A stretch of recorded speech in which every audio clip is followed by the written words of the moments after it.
मो स्वामी मो ठारू बयस 15 वर्ष बड़ थिले। आम दुई जन भितर बहुत झगड़ा होता। गोटे दिन मो स्वामी को पारालिसिस होईगला।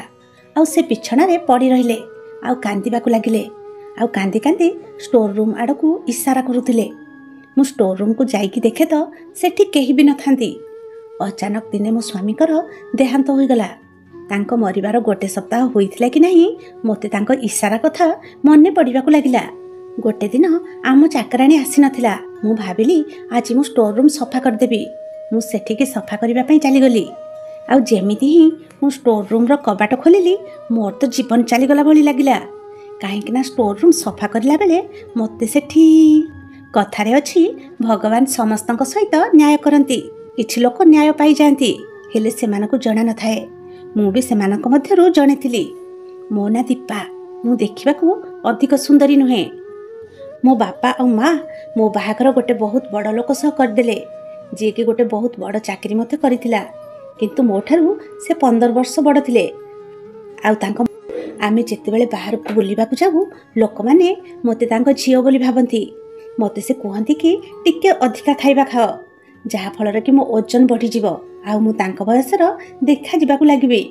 मु मजारे थरे तांको कहिदेली कि तमे तम ओजन कमाउना काहेकि। से पूरा रागी गले। आउ मो गाल रे गोटे जोर चापुड़ा मारिले। सेतेबेले आम बाहाघर को भी मासे पुरी नथिला। आउ से मते इत्ते जोर रे मारिले जे मु तळे पड़ी गली। से कहिले कि तू स्त्री आउ स्त्री होई कि रह मो मुंडरे चढ़ीबा दरकार नहीं। मु भल भाबरे जाने तम स्त्री लोक मानकू जदि तुमको काबूरे रखा न जाए तेबे जणा नहीं तमे कौन करिवो। एइठी एई घरे तू मोर खाउचू मु ही तो पाई सब करूची। तोर किछि अधिकार नहीं मो मजाक उड़ेबार। मु कहिली कि मु मजाक बनाउ नथिली किंतु से मो कथा को बहुत खराब भाबी नेले। आउ मोर छोट कथा की धरी बसिले। आउ मते देखै सिखे बहुत कथा कहिबाकू लागिले। से मो पाई एमिति जिनिस नेइके आसुथिले जेउथरे कि मो ओजन बढ़ी जीवो। केबे मो पाई पिज्जा केबे बर्गर मते ए सब खाइबार अभ्यास भी नथिला। सेति पाई मो पेट भी खराब होई गला। तथापि से कहिली कि जदि तू खाइबू ताहले ए सब जिनिस ही खाइबू नहले किछि खाइबुनी। ए सब ओलटा सीधा खाइबा खाइबा द्वारा मो ओजन तो बढ़ी गला हेले मु बहुत खराब देखा जिबाकू लागिली। समस्ते मते कहिबाकू लागिले कि बाहाघर परे तोर ए कोन होई गला। आगरु तो बहुत सुंदर देखा जाउतलु एते जल्दी एते मोटा केमिति होई गलु। हेले मो ऊपर जहा भी तो थिला ताहा काहाकू भी कहि पारु नथिली। से मो ऊपर को हाथ उठेइले। मो बापा माँ आउ ए दुनिया लोकन आगे मोर अपमान कले। आउ से मो माँ बापा को गाली करती जमा भी सम्मान करती नहीं। मते लागुथिला कि जहा हेले भी से मो स्वामी आउ से मोर सब दायित्व ही नेबे। आउ एबे तो से ताहा भी बंद कर देले। आउ मते कहिले कि निज खर्च निजे उठा मो पाखरे तो पाई पैसा नहीं। जदि तोर पैसा दरकार ताहले निज पाई चाकरी खोजिने। मो जीवन तो जेमिति सुख शांति हजि ही जाइथिला। सबुदिन किछि ना किछि हंगामा निश्चित करुथिला। मु स्कूल रे चाकरी करिबा आरंभ कर देली। मो अवस्था एते खराब हो जाइथिला कि बेले बेले मो छात्र छात्री मानक आगे कांदिबाकू मध्य लागि जाउथली। जेबे मु तांको मो स्वामी को विषय कहिथांती से माने सुनिकी आश्चर्य हो जाइथांते। मो पाखरे एमिति केही भी नथिले कि जाहाकू कि मु मो दुख कहि पारिथांती। मो स्वामी भाबुथले कि जेतेबेल जाय स्त्री को न मारिबो सेतेबेल जाय से ठीक हेबेनी आ मुंडरे चढ़िकी बसिबे। सेथिबाई मु मो स्त्री को बिना कारण रे ही मारि दिए। निज परिवार बंधु बांधव आउ सांग साथी आगे मोर अपमान करुथिले। आउ एपटे आमर किछि संतान भी हेउ नथिले। मु बहुत चिंतित थिली हेले काहाको किछि भी कहि पारु नथिली। समस्त को मिछ कहिबाकू पडुथिले कि सब किछि ठीक ठाक चालुची बोली। आगरु मु बहुत खुशी रे बंचिथिली हेले किजाणी काहेकि मो बापा माँ मो बाहागर एमिति लोक सह करदेले। मु सब प्रकार चेष्टा करिथिली जेमिति मु तांको पसंद आसी जिबी बोली। तांकर सब पसंद ना पसंद रो ध्यान मध्य रखुथिली। मु तांकर सब कथा मानुथिली किंतु मु तांको कथा माने कि न माने से किंतु सब बेले रागुथिले। केबे केबे तो मते लागे कि से आउ काहाको पसंद करिछथि बोली नहले आउ किछि कारण थिबो जहार राग से मो ऊपर सुझौचंती। काहेकि ना मो ऊपर रागिबा परे से निज सांग मानक सह बाहर को चली जांती। से मानक सह बुलाबुली करंती मजा मस्ती मध्य करंती आ बहुत खुशी रे रुहंती। तांको सांग माने आम घर को आसंती आ जेतेबेले तांको सांग माने आम घर को आसंती मोर सारा दिन सेमानक पई रोसई करिबारे ही बीती जाए। ତଥାପି ମୁଁ ତାଙ୍କୁ କିଛି କୁହେ ନାହିଁ, ଭାବେ କାଳେ ସେ ଖୁସି ହୋଇଯିବେ। ହେଲେ ସେ କୌଣସି ପରିସ୍ଥିତିରେ ବି ଖୁସି ନ ହେବା ଭଳି ଲୋକ ଥିଲେ। ମୁଁ କିଛି ଜାଣିପାରୁନଥିଲି କି ଏସବୁ କ'ଣ ହେଉଛି ମୋ ସହ। ବେଳେବେଳେ ଏମିତି ଲାଗୁଥିଲା କି କାହାର ନଜର ବୋଧେ ମୋତେ ଲାଗିଗଲା, ଆଉ କେବେ କେବେ ତ ଲାଗୁଥିଲା କିଏ ବୋଧେ ମୋ ଉପରେ କଳା ଯାଦୁ କରିଦେଇଛି। କାହିଁକି ନା ଯାହା ସବୁ ମୋ ସହ ଘଟୁଥିଲା ତାହା ସବୁ ମୋ ବୁଝିବା ଠାରୁ ବାହାର ଥିଲା। ମୋ ସ୍ୱାମୀ ଯେଉଁ ଅଫିସରେ କାମ କରୁଥିଲେ ସେଇଠି ସେ ବହୁତ ଲାଞ୍ଚ ନେଉଥିଲେ। ନୂଆ ନୂଆ ଗାଡ଼ି, ନୂଆ ନୂଆ ମୋବାଇଲ ବଦଳାଉଥିଲେ, ନିଜ ପାଇଁ ଭଲ ଭଲ ଜିନିଷ ନେଇକି ଆସୁଥିଲେ, ନିଜର ସବୁ ଇଚ୍ଛା ପୂରଣ କରୁଥିଲେ। ହେଲେ ମୋ ପାଇଁ ତାଙ୍କର ଟିକେ ହେଲେ ବି ଚିନ୍ତା ନଥିଲା। ମୁଁ ମୋ ନିଜ ଖର୍ଚ୍ଚ ନିଜେ ହିଁ ଉଠାଉଥିଲି। ଏବେ ତ ଆମ ଗାଁରେ ବହୁତ ଜଣାଶୁଣା ହୋଇସାରିଥିଲେ କି ଏମାନେ ବହୁତ ଝଗଡ଼ା କରନ୍ତି ବୋଲି। ଆମ ଭିତରେ ଝଗଡ଼ା ଦିନକୁ ଦିନ ବଢ଼ିବାକୁ ଲାଗିଲା। କିନ୍ତୁ ଗୋଟେ ଦିନ ତ ବେଶୀ ହୋଇଗଲା, ଯେତେବେଳେ ସେ ବିନା କାରଣରେ ମୋ ସହ ଝଗଡ଼ା କରିବାକୁ ଲାଗିଲେ। ମୋ ସ୍ୱାମୀ ଜୋର ଜୋରରେ ଚିଲେଇବାକୁ ଲାଗିଲେ, ଆଉ କହିଲେ କି ମୁଁ ତୋତେ କହିଥିଲି କି ଆଜି ମୋ ପାଇଁ ଭଲ ଖାଇବା ବନେଇବା ପାଇଁ, ଆଉ ତୁ ଡାଲି ଭାତ ବନେଇକି ଥୋଇ ଦେଇଛୁ। ମୁଁ କହିଲି କି ଯଦି ଭଲ ଖାଦ୍ୟ ଖାଇବାର ଇଚ୍ଛା ତାହେଲେ ତା ପାଇଁ ପଇସା ବି ଦେଇଦେବ। ମୋ ପାଖରେ ପଇସା ନାହିଁ, ଆଉ ଏବେ ମୋ ଦରମା ବି ମିଳିନି। ଏଇ କଥାକୁ ନେଇ ସେ ବହୁତ ଝଗଡ଼ା କଲେ, ଆଉ କହିଲେ କି ମୋତେ ତୋ ସହ ରହିବାର ନାହିଁ, ତୁ ମୋତେ ବିଲକୁଲ ବି ଭଲ ଲାଗୁନୁ, ଆଜି ପର୍ଯ୍ୟନ୍ତ ତୁ ମୋ ହୃଦୟରେ ଜାଗା ବନେଇ ପାରିନୁ। କଥା କେଉଁଠୁ ଆରମ୍ଭ ହୋଇ କେଉଁ ପର୍ଯ୍ୟନ୍ତ ଚାଲିଗଲା ଜଣା ହିଁ ପଡ଼ିଲାନି। ଆଉ କହିବାକୁ ଲାଗିଲେ କି ମୁଁ ତ ତୋ ସହ ବାଧ୍ୟ ହୋଇ ରହୁଛି। ସେ ବହୁତ ଜୋରରେ ଚିଲଉଥିଲେ ଆଉ ରାଗି ଯାଉଥିଲେ ମଧ୍ୟ, ଯାହା ପାଇଁ ତାଙ୍କର ବିପି ବଢ଼ିଗଲା ଆଉ ତାଙ୍କୁ ବାତ ମାରିବା ଆରମ୍ଭ ହୋଇଗଲା। ମୁଁ କିଛି ବୁଝିପାରୁନଥିଲି ଯେ ମୁଁ କ'ଣ କରିବି ବୋଲି। ସେତେବେଳେ ରାତିର ସମୟ ଥିଲା। ମୁଁ ତାଙ୍କୁ ସାଙ୍ଗେ ସାଙ୍ଗେ ଡାକ୍ତରଖାନା ନେଇଗଲି। ହେଲେ ଡାକ୍ତର କହିଲେ କି ଆପଣଙ୍କ ଆସିବା ଡେରି ହୋଇଗଲା, ଆପଣଙ୍କ ସ୍ୱାମୀକୁ ପାରାଲିସିସ୍ ହୋଇଯାଇଛି। ଏବେ ନା ଇଏ ଚାଲିପାରିବେ ନା କଥା କହିପାରିବେ, ୟାଙ୍କର ପୁରା ଶରୀର ଅଚଳ ହୋଇଯାଇଛି। ଏବେ ଇଏ କେବଳ ନିଜର 2ଟି ଆଖି ଆଉ 3-4ଟି ଆଙ୍ଗୁଠି ହିଁ ହଲେଇ ପାରିବେ। ସେ ରାଗି ଯାଇଥିଲେ, ଆଉ ସେଇ ରାଗ ହିଁ ତାଙ୍କର କାଳ ସାଜିଗଲା। ରାଗ ପାଇଁ ତ ତାଙ୍କର ବିପି ବଢ଼ିଗଲା ଆଉ ଆଟାକ୍ ଆସିଗଲା। ଗୋଟେ ସପ୍ତାହ ପର୍ଯ୍ୟନ୍ତ ଆମେ ଡାକ୍ତରଖାନାରେ ରହିଲୁ, ତାପରେ ଘରକୁ ଚାଲି ଆସିଲୁ। ଏବେ ମୁଁ ହିଁ ତାଙ୍କର ଧ୍ୟାନ ରଖୁଥିଲି।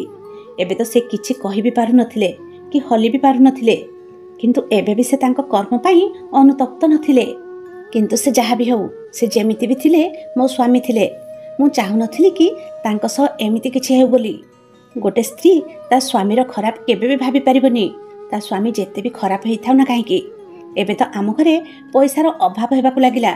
ମୁଁ ଚାକିରି ବି କରୁଥିଲି, ଘର କାମ ବି କରୁଥିଲି, ଆଉ ତାଙ୍କର ଯତ୍ନ ମଧ୍ୟ ନେଉଥିଲି। ଏବେ ତାଙ୍କ ଆଖିରେ କିଛି ପରିବର୍ତ୍ତନ ହେବାକୁ ଲାଗିଲା। ସେ ଭାବୁଥିଲେ ମୋ ସ୍ତ୍ରୀ ଯାହା ସହ ମୁଁ ଏତେ ଖରାପ ବ୍ୟବହାର କରିଛି, ଏତେ ମାଡ଼ ମାରିଲି, ଏତେ ଅପମାନ ଦେଲି, ଆଜି ସେ ମୋର ଏତେ ଯତ୍ନ ନେଉଛି, ସେ ମୋର ସେବା କରୁଛି। ଗୋଟେ ଦିନ ମୋ ସ୍ୱାମୀ ଗୋଟେ ଅଜବ ଇସାରା କଲେ, ହେଲେ ମୁଁ କିଛି ବୁଝିପାରିଲିନି। ସେ ନିଜ ଆଙ୍ଗୁଠିରେ ଇସାରା କରୁଥିଲେ। ମୋତେ ଲାଗିଲା କି ସେ କହୁଛନ୍ତି କି ତାଙ୍କୁ ବାଥରୁମ୍ ଯିବାର ଅଛି ବୋଲି, ନହେଲେ ଭୋକ ଲାଗୁଛି ବୋଲି। ହେଲେ ଆଜି ସେ ଯାହା ଇସାରା କଲେ ସେ ଅଲଗା ଥିଲା। ସେ ଷ୍ଟୋର ରୁମ୍ ଆଡ଼କୁ ଇସାରା କରୁଥିଲେ, କିନ୍ତୁ ଏହାର ମାନେ ନୁହେଁ କି ତାଙ୍କୁ ଷ୍ଟୋର ରୁମ୍କୁ ଯିବାର ଅଛି। ମୁଁ ତାଙ୍କୁ ପଚାରିଲି କି କ'ଣ ହେଲା, ତମେ ଷ୍ଟୋର ରୁମ୍ ଆଡ଼େ ଇସାରା କ'ଣ ପାଇଁ କରୁଛ? ତମକୁ ଷ୍ଟୋର ରୁମ୍କୁ ଯିବାର ଅଛି ନା କ'ଣ? କିନ୍ତୁ ସେ ମନା କରିଦେଲେ। ମୁଁ ଘରେ ଗୋଟେ ଚାକରାଣୀ ରଖିନେଇଥିଲି, କାହିଁକି ନା ମୁଁ ଅଧା ଦିନ ଘରେ ରହୁନଥିଲି, ଆଉ ମୁଁ ବି ଚାକିରି ଛାଡ଼ି ପାରୁନଥିଲି। ଯଦି ମୁଁ ଚାକିରି କରିନଥାନ୍ତି ତାହେଲେ ଘର କେମିତି ଚଳିଥାନ୍ତା। ଏଥିପାଇଁ ମୁଁ ଗୋଟେ ଚାକରାଣୀ ଦେଖିଥିଲି। ଅଫିସ୍ ଲୋକ ବି ମୋ ସ୍ୱାମୀକୁ ଚାକିରିରୁ ବାହାର କରିଦେଲେ।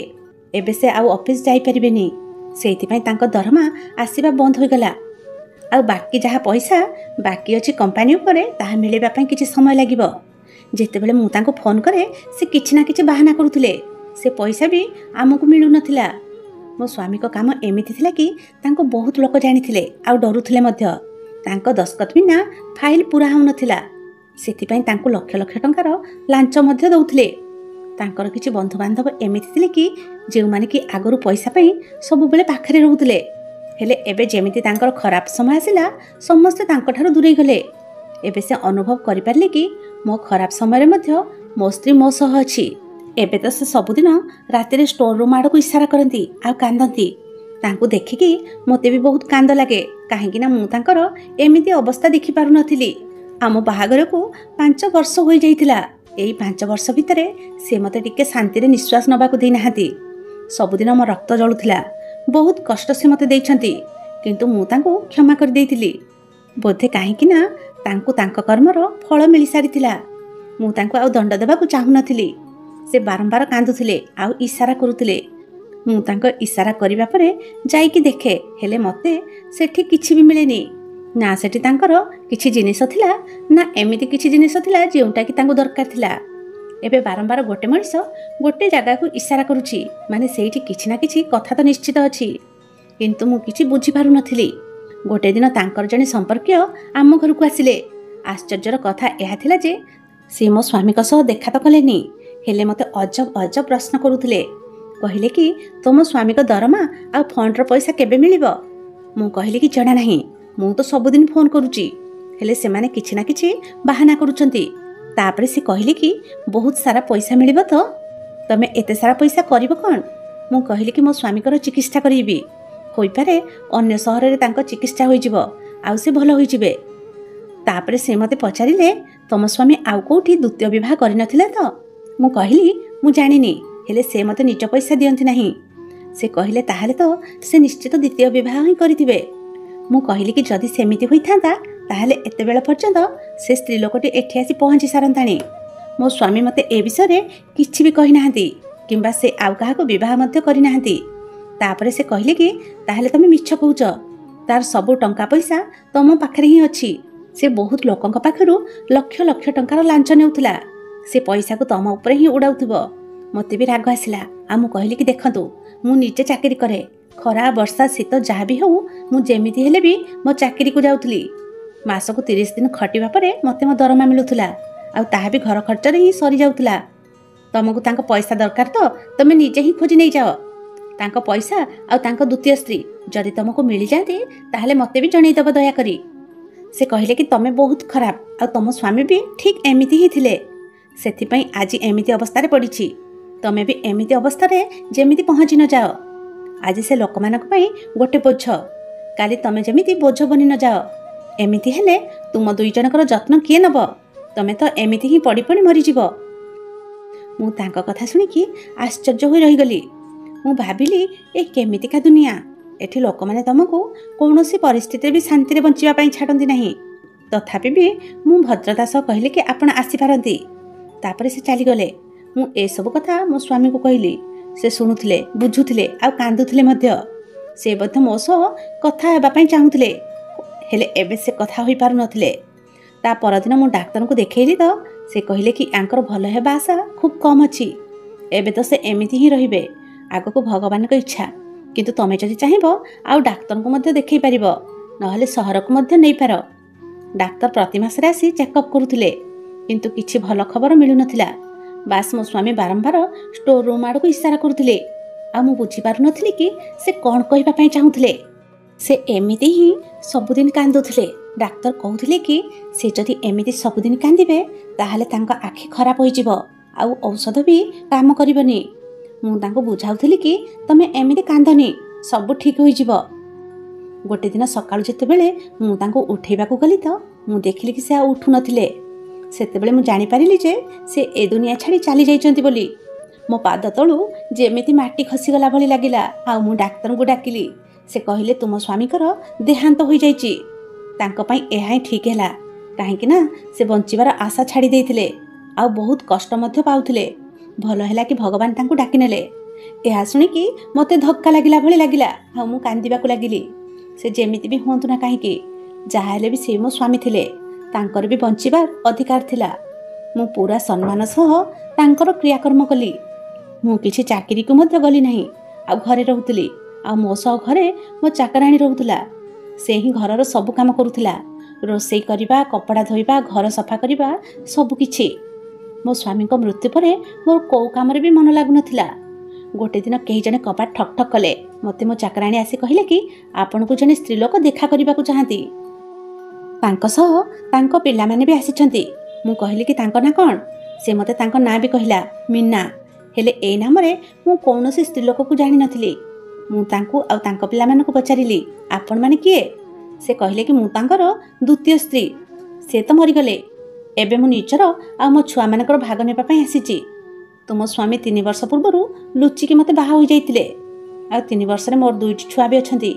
ଏବେ ମୁଁ ମୋ ନିଜ ଅଧିକାର ନେବା ପାଇଁ ତୁମ ପାଖକୁ ଆସିଛି। ମୁଁ ଯେମିତି ଏ କଥା ଶୁଣିଲି ମୋତେ ସେଦିନର କଥା ମନେ ପଡ଼ିଗଲା। ଯେଉଁଦିନ ସେ ସ୍ତ୍ରୀ ଲୋକଟି ଆମ ଘରକୁ ଆସିଥିଲେ।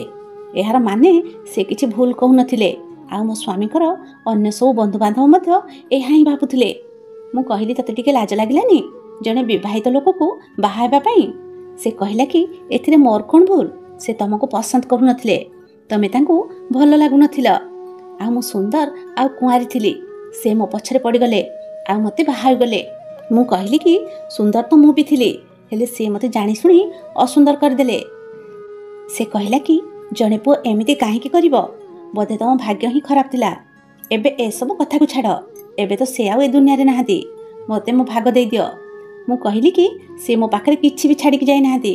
ମୁଁ ମୋ ନିଜ ଖର୍ଚ୍ଚ ନିଜେ ଚାକିରି କରିକି ଚଳାଏ, ଆଉ ଯାହା ବାକି ଦରମା ଆଉ ଫଣ୍ଡ ଅଛି ତାହା ଏବେ ପର୍ଯ୍ୟନ୍ତ ମିଳିନି। ଯେବେ ମିଳିବ ସେଇଥିରୁ ମୁଁ ତୁମକୁ ଅଧା ପଇସା ଦେଇଦେବି।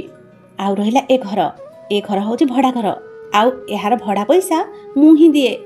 ତମ ସ୍ୱାମୀ ଭଡ଼ା ଦିଅନ୍ତି ନାହିଁ। ମୋ ସ୍ୱାମୀ ବୋଧେ ସବୁ ପଇସା ତମ ଉପରେ ହିଁ ଖର୍ଚ୍ଚ କରୁଥିଲେ, ବୋଧେ ସେଇଥିପାଇଁ ତ ମୋତେ ଗୋଟେ ହେଲେ ପଇସା ଦିଅନ୍ତି ନାହିଁ। ସେ ବଞ୍ଚିଥିଲା ବେଳେ ତ ତୁ ବହୁତ ଅୟସ ଆରାମରେ ବଞ୍ଚିଲୁ, ଏବେ ତତେ ଆଉ କ'ଣ ଦରକାର? ସେ ସ୍ତ୍ରୀ ଲୋକଟି ମୋ ସହ ଝଗଡ଼ା କରିବାକୁ ଲାଗିଲା, ଆଉ ମୋ ପୁରା ଘରକୁ ଖୋଜିବାରେ ଲାଗି ପଡ଼ିଲା। ମୁଁ କହିଲି କି, ଏଠି କିଛି ବି ନାହିଁ, ତମେମାନେ ଏଠୁ ଯାଅ। ମୋ ବିପି ବଢ଼ିବାକୁ ଲାଗିଲା। ମୋତେ ତା ବ୍ୟବହାରରେ ବହୁତ ରାଗ ଆସୁଥିଲା। ସେ ସ୍ତ୍ରୀ ଲୋକଟି ବହୁତ ଜିଦ୍ଦି ଆଉ ଅସଭ୍ୟ ଥିଲା। ଯେତେବେଳେ ତାକୁ କିଛି ନ ମିଳିଲା ସେ ଚାଲିଗଲା, ଆଉ ଗଲାବେଳେ କହିକି ଗଲା ଯେ ତୋ ଉପରେ ମୁଁ ନଜର ରଖିଦେବି।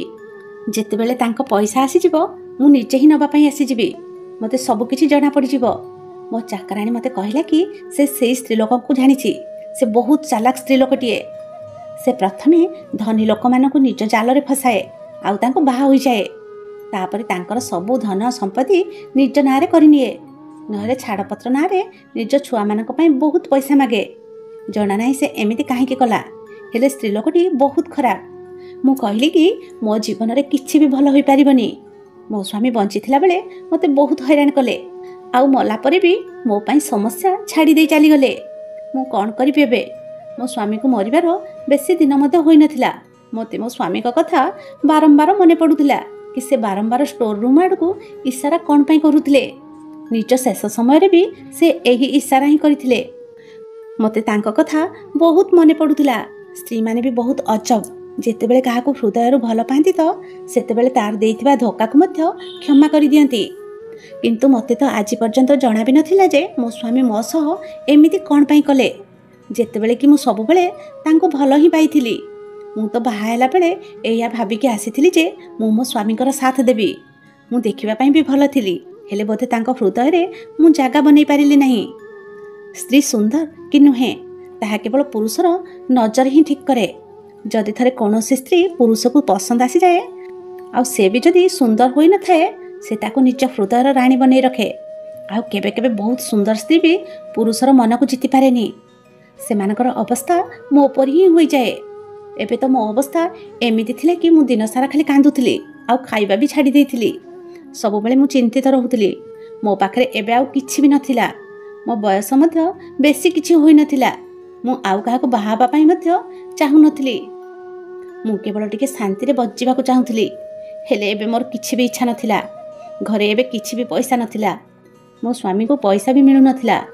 ତା ସହ ମୋ ସ୍ୱାମୀଙ୍କର ଦ୍ୱିତୀୟ ସ୍ତ୍ରୀ ଫୋନ୍ କରି ପଇସା କଥା ପଚାରି ମୋତେ ବହୁତ ହଇରାଣ କରୁଥିଲା।